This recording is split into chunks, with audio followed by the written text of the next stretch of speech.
What do you remember of Elvis Presley? If you're old enough to have lived during his era, or if you're not American, this question may not apply fairly to you, but to any Americans born after Presley's death, what do you remember of him? That you've learned of him? That you've absorbed via osmosis of him? That he sort of, kind of talked like this? That he wore this weird getup? That he was the undisputed king of rock and roll? That he died on the crapper? I didn't practice the impersonation. I'm sorry about that. But that's about all you know of him, right? Unless you're some sort of fanatic. So, though there's more to know about him, like how he was a soldier, the question is, what do you remember of him? What has his memory done to form who you are, if anything? President Jimmy Carter stated that Presley had permanently changed the face of American pop culture. That's no small claim. These days, kids graduate being totally illiterate and not even knowing what a civil war is, so it's entirely likely that they have no idea who Presley is at all because their pop culture is short-lived memes and shorter-form content made by girls in even shorter skirts. But Elvis fanatics aside, I think the average person would agree that's what Elvis Presley is generally remembered as. Not even as a song, or a quote, or a deed, but as what he stood for, what he partook of, and from that alone you can form an opinion of him based off of that. And if someone changed the country, the world, to such a degree, then they will impress upon the world what they stood for. Your life will likely be more related to such icons than you would first imagine, sort of like how you wouldn't be alive if not for countless butterfly effects leading to your birth. Who you are is dictated by so many things, like what music you hear. These control how you dress, how you dance, how you behave in public. The butterfly effect is something distinctly measurable when it comes to great people, good or bad. Now, I'll come back to celebrities at the end of this to tie this ribbon into a bow.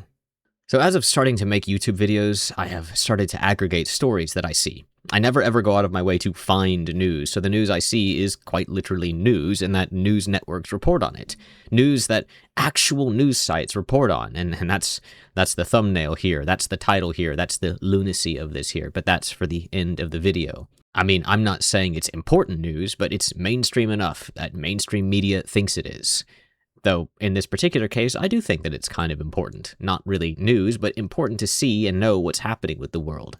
Now, after accruing enough relevant threads, my intent is to twist them all together. So, while it might be a little messy, I believe these all serve a meaningful point of conversation.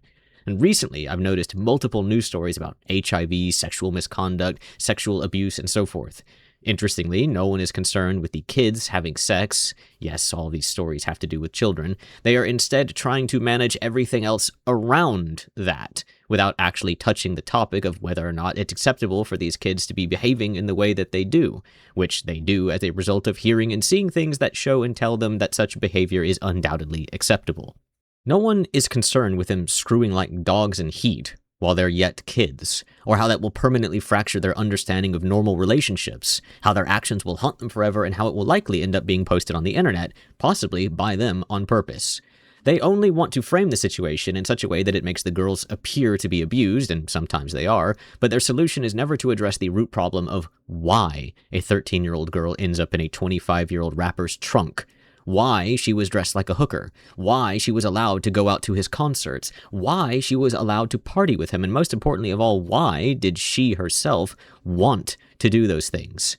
They only want to instead blame extraneous parties entirely, pat themselves on the back like they're heroes, and then go on their merry way while the wound is gushing oceans of blood and innocence upon the country. I find this to be a sign of the times. A sign of how even parents are taught to treat their own daughters, which means a sign of societal conditioning from one generation to the next, which will only, and has been proven, to only get worse. Conditioning to accept the pornocracy.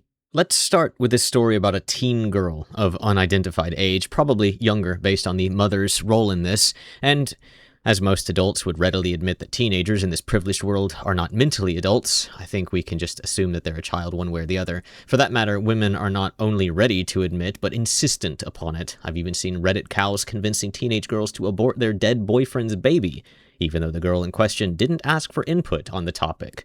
Seems like that should be illegal, but that's sort of my overall point. People trying to teach kids weird things.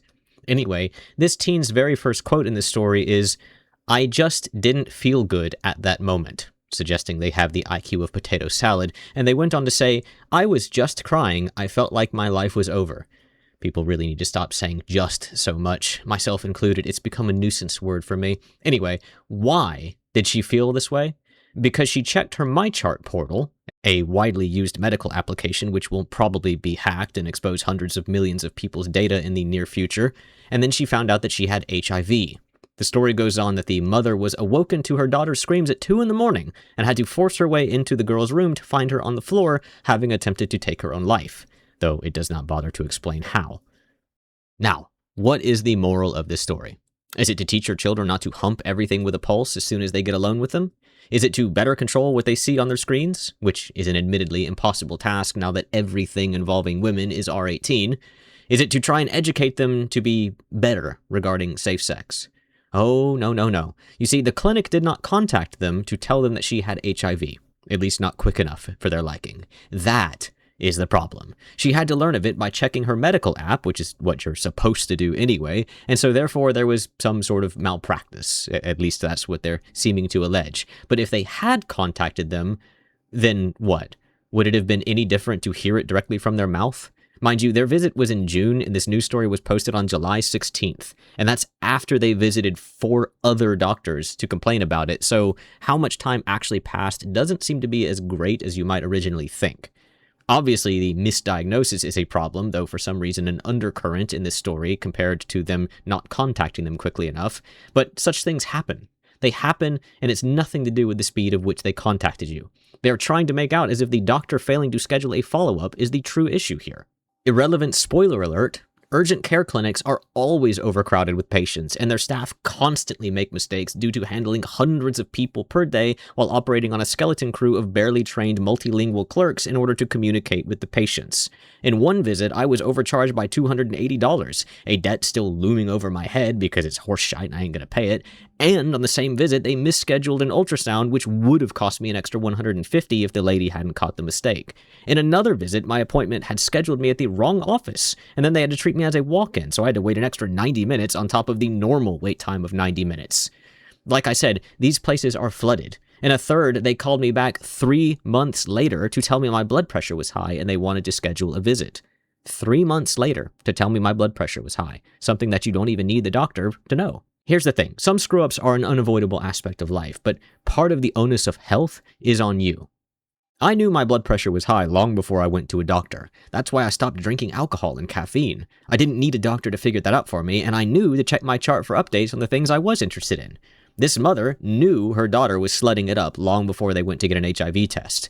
The daughter herself knew that she shouldn't be the town bike, but there she was on all fours in the town square. The full timeline of this story is a teenager, probably a child, was a hoe that went for an HIV test, failed to keep up with her medical application, finally did check it, tried to self-destruct, and then blamed the doctors for not contacting them via phone and for having a misdiagnosis, which that last part's pretty understandable.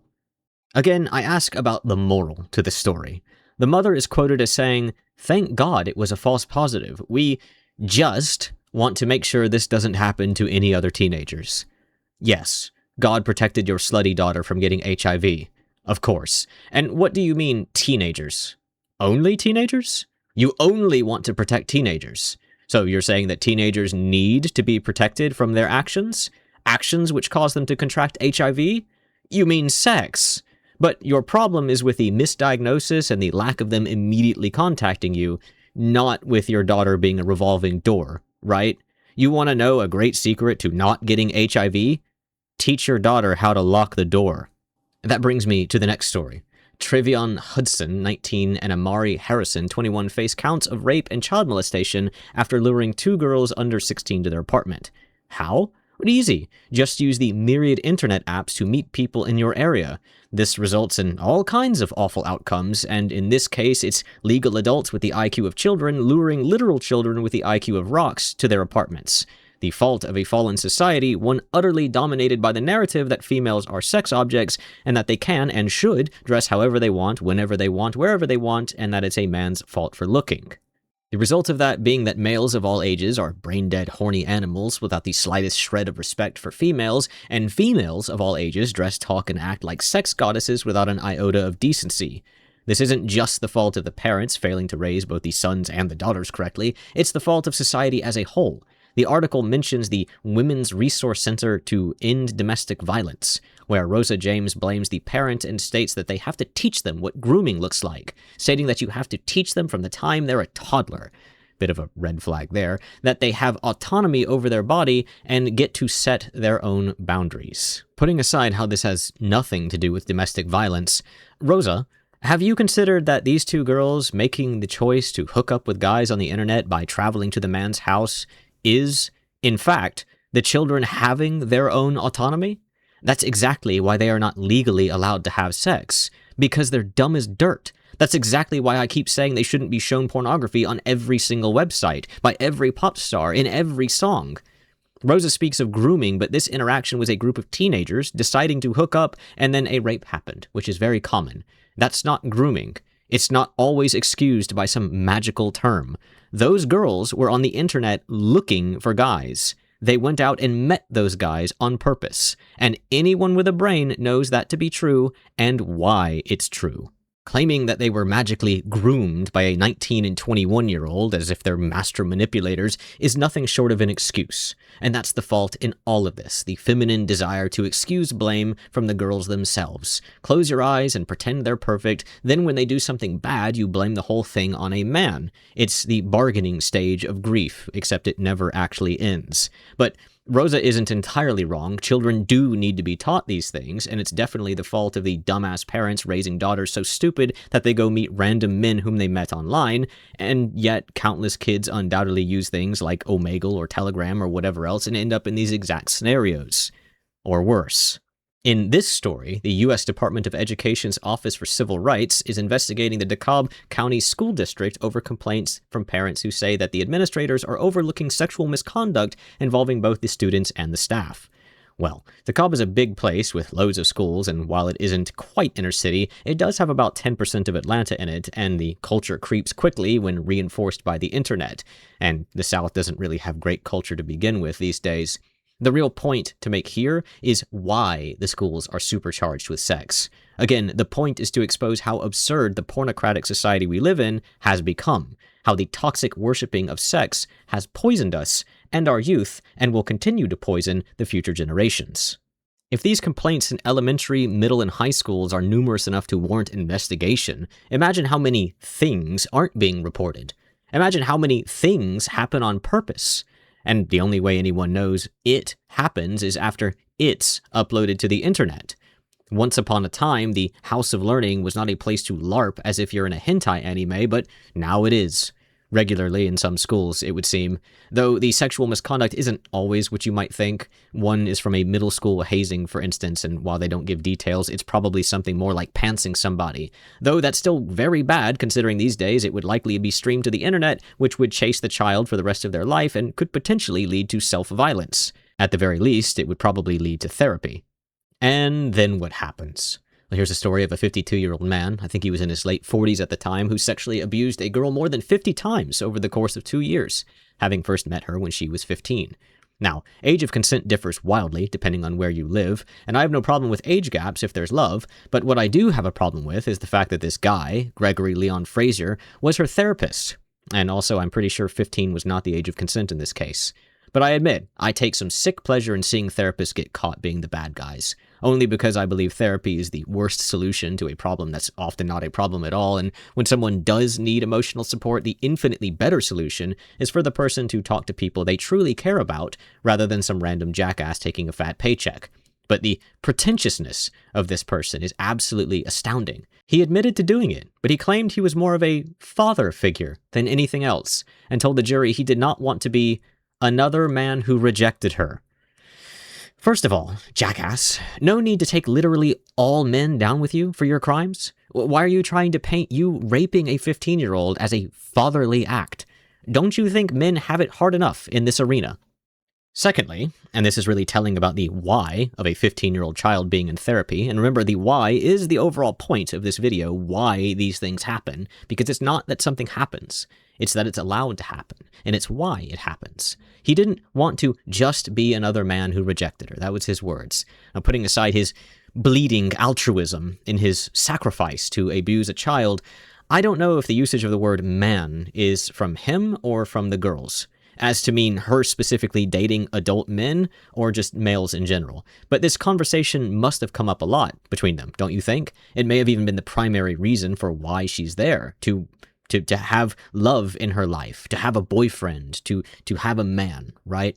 After all, little girls learn their place long before puberty. To put on makeup, to shave their armpits, to wear revealing clothing, to dance around provocatively, to post it on the internet. It's all over this very site, for that matter. And they learn it from things they witness, well, for instance, on this very site, along with every other website, or in real life. You can't even go to Disney World without seeing some fish hag slag making softcore prawn as an advertisement for her hardcore stuff. It's all these kids see. So these kids are there feeling like they're in competition with a billion other women who dedicate every moment of their lives to, for the lack of a better word, fashion. I mean, maybe beautification's a better way to put it. So naturally, the little girls think that they're ugly and undesirable if that's the rabbit hole that they get stuck in. They're comparing themselves to adult women who've done everything possible to make themselves sexier. And because boys, also long before puberty, see nothing but 11 out of 10 women on the internet, that's exactly what these girls think they're competing with, what they think they need to be. And this is proven by all of the e-girl makeup and all of the surgeries and all of the cosplays. It's what they think they need to be. And it's what most of them aren't and never will be. Cue the mental breakdown, therapy, SSRIs, and the feminist echo chamber, turning them into misandrists, usually without the intervention of men, usually at the hands of a pornocratic all-girl empire of makeup, fashion, dancing, singing, and most of all, lights, camera, action. Hollywood. I was going for Hollywood there with that segue. Like I said, I've aggregated these news stories over the course of months. Now I'm trying to stitch them together. It's not exactly super clean. I apologize. But this brings me to the star of The Ring and Lilo and Stitch. Some roles and various other things, with my first experience hearing them or seeing them being the voice of the protagonist Chihiro in the anime Spirited Away. Davei Chase died June 16th, 2026, age 35, of AIDS, which is of course caused by HIV. While homeless, oddly, she left behind a 6-figure estate of nearly $500,000, and she didn't even have a will, which her mother is now seeking to lay claim to. I'm sure there's some rather grotesque drama there, but I can't help but be fascinated by this story. I mean, plenty of money, and she's homeless, severely drug-addled, infected with AIDS and bacterial meningitis, which is probably what ultimately did her in. I don't know if it was contracted through sex or needle sharing. I don't really want to know, but what I meant to allude to is that the glitz and glam of Hollywood, of being a socialite, an influencer, a pop star, an idol, all of the things that girls, since long before puberty, are taught to be, trained to be. Like Russian ballerinas, many of them never make a choice for themselves. Like a man wearing a suit in a formal situation, it's not something they ever think about. It's something they're conditioned to do. Every time they go to school, every time they leave their house, every time they listen to music, every time they turn on the screen, every time they play with a toy. It's time to finish tying that bow. This is not my first video mentioning Barbie, of all things. One previously mocked the purpose behind an autism Barbie. I picked at the virtue-signaling Mattel, at the corpse of wokeness and DEI, wondering why autism needed to be glorified, wondering why every aspect of life needed its own pedestal, its own first place, its own gold medal, why cosmic justice, despite being impossible, continued to plague us, and Mattel has done it again. I asked you before what you recalled of Elvis Presley's life. What made him who he was, what he was remembered for, how he impacted the world, what his memory did to forge society, to forge who you are. I ask you now, what do you know of the target of Mattel's newest Barbie, the starlet Marilyn Monroe? Marilyn Monroe, by my memory, is nothing more than a sex symbol. And she, Norma Jean Mortensen, which is her real name, is indeed labeled as such by even the second sentence of her Wikipedia, where they additionally say she was an emblem of the era's sexual revolution. Revolution. Something proclaimed so nonchalantly as if there was nothing to even raise an eyebrow about, or that it might even be a good thing. She is remembered in modern day almost entirely by this picture, a deliberately manufactured photo where she fights against a gust of wind to avoid showing an upskirt, as if that was something that she was ever worried about. She's as much an icon of America as Presley was, but not exactly in the same way. Sure, Presley had issues that you could become enraged at if you chose, but him courting a 14-year-old or being a druggie was never something passed down to America or the world as a positive thing. Rather, the opposite. They have a stigma against them. Even engaging in conversation about these topics gets you canceled. Meanwhile, being a massive whore is now seen as a wonderful thing that little girls should aspire to be.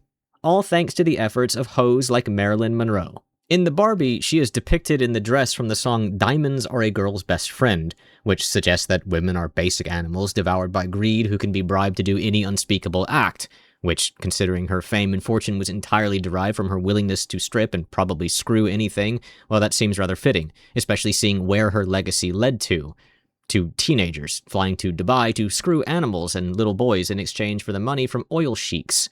Back to the dress. Its neckline is cut low to reveal her breasts, which is, ironically, a positive influence on modern females, modern preteen girls, as even preteen girls, today, walk around barely clothed in public. Even more ironically, Marilyn Monroe is a body-positive idol for modern girls. Yes, she still teaches them to be a stripper and a hooker, but Marilyn Monroe was only considered to be the hottest because back then smartphones and the internet didn't exist. Now, with every truly stunning woman on the planet having a phone, internet access, and the trained, ingrained willingness to strip and hook, do we see a market supersaturated with women who are already physically perfect, further utilizing black magic of makeup and the forbidden celestial art of surgeries to further altercate their bodies beyond the mimicry of the average girl, especially the children whom compare themselves to such women that they can never match, at least not until they grow up and take a flight to South Korea, enter a chop shop a few times to change what they look like, become a totally different person, master the black magic of makeup, which they'll dedicate countless hours of their lives to, countless amounts of money to, and then maybe eventually they'll be on par with the women that they idolize on the internet.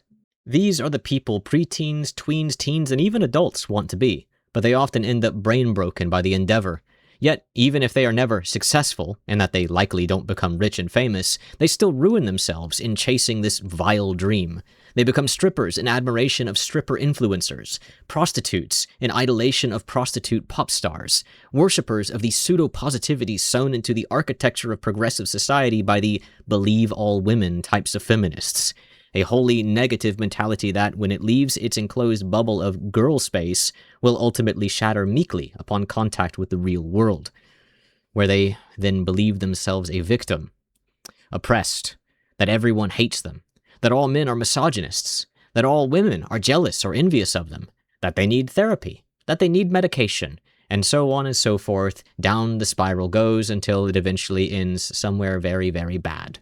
Marilyn Monroe is absolutely not a good idol for girls. She was a stripper and very likely a whore. She is not someone we should worship but condemn, and the failure to do this is exactly why our society has gone downhill.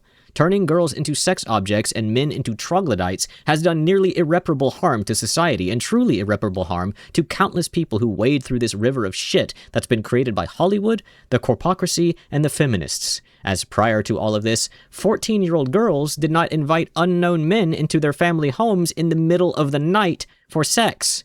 Men who may not even know the age of the girl whom they went to meet, but end up being, understandably, shot to death by the mother, who is then likely going to go to prison for murder when all she wanted to do was protect her daughter from being raped, all without realizing that her daughter was the one who unlocked the door, and that she did it for sex. That's why she did it, of course, for the attention of a male, for gifts, for all the things she's been taught by society to pursue. I can only wonder if this mother had warning signs beforehand, that her daughter had already been lost to progressivism, that it was too late to save her. I mean, you must know something, being her mother. You must have some inclination that your 14-year-old daughter is going to invite random men over to your home in the middle of the night to have sex with them, and yet that's the scenario that these people ended up in. The door was not locked. The girl was not taught how to lock the door. She was actually taught the opposite. She was taught to open it. She was taught to call men up and invite them over, even when her family slept in the same house as her. This scenario only happened because of the glorification of sex, the enslavement of females by the corpocracy, and the apathy and complacency of everyone who sees it as a problem but keeps their mouth shut because they're afraid of being canceled. They're afraid of the fallout. It's why little girls get on the internet to hook up with boys. It's why they leave their homes and visit grown men. It's why they screw random people and either get STDs or get pregnant. It's why they need therapy when they're still in puberty. It's why they learn to twerk in school and graduate illiterate. It's a complete and total failure on a societal level to guide women, females really, in the right direction. And let's be very clear, the vast majority of the blame lies upon the shoulders of women, who have been embracing this concept of being a whore as some sort of attack against men, even as they continue to insist themselves the victims, which is proof of their insanity, as a whore is completely reliant on men. And yes, there are plenty of men who are involved in this trade as well, plenty of CEOs benefiting greatly from it, but if you really want to protect little girls, you'll remember that their worst enemy is the big girls and the corporations those women strip for. Looking at you, Mattel. Now feel free to comment about how I'm an evil, misogynistic patriarch who's victim-blaming. I genuinely don't care, because you know that I'm right. None of these kids should be inviting men to come over to their house at 14 years old. They shouldn't be going out of their house at under 16 to meet men that they met on the internet. The mindset of that is completely insane, and it is documented history that proves that I'm correct. Anyway, that's all I wanted to whine about, for today anyway. Thank you for listening, and if you enjoyed, please do the YouTube things.